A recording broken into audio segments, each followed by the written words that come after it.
How cool would it be if we could walk on water like these little guys? They're called water striders, and they live in ponds and lakes. But how do they do this? Well, their legs have thousands of tiny hairs on them that trap air, keeping them from sinking below the surface of the water. And maybe best of all, water striders eat other small insects, like mosquito larvae found near the surface of ponds and lakes. So it's a good thing these water walkers are around. But water striders aren't the only things floating in the pond or lake. You may have also seen water lilies and wondered how or why do they just sit on the water like that? Well, the part of the plant that you see is only the flower and the leaves. Below the surface are the stem and root-like structures that go all the way to the bottom and keep the plant in place. And while frogs may sit on the lily pad leaves to soak up the sun, other animals like deer, beavers, and muskrats eat the leaves and flowers of these water plants. It's one plant with two different purposes. Are you starting to understand how animals and plants in these water habitats depend on each other?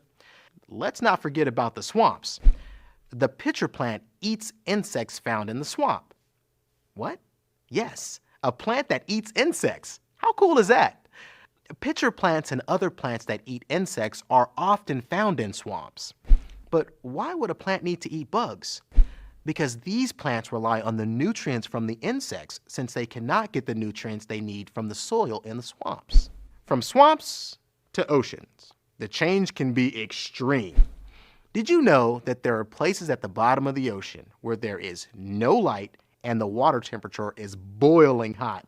And to top it off, the water down there is also full of chemicals that are poisonous to humans. That sounds awful. There can't be anything living down there, right? Wrong. A unique set of organisms live in habitats called hydrothermal vents at the bottom of the ocean. Since there is no light, there are no plants, but other organisms use the chemicals in the water as a source of energy and change them into food. Giant tube worms, crabs, shrimp, lobsters, octopus, and fish all live around hydrothermal vents. Now, people might think that water habitats are not interesting, but if you look closely above and below the surface, you'll find some of the most unique organisms on Earth. How cool would it be if we could walk on water like these?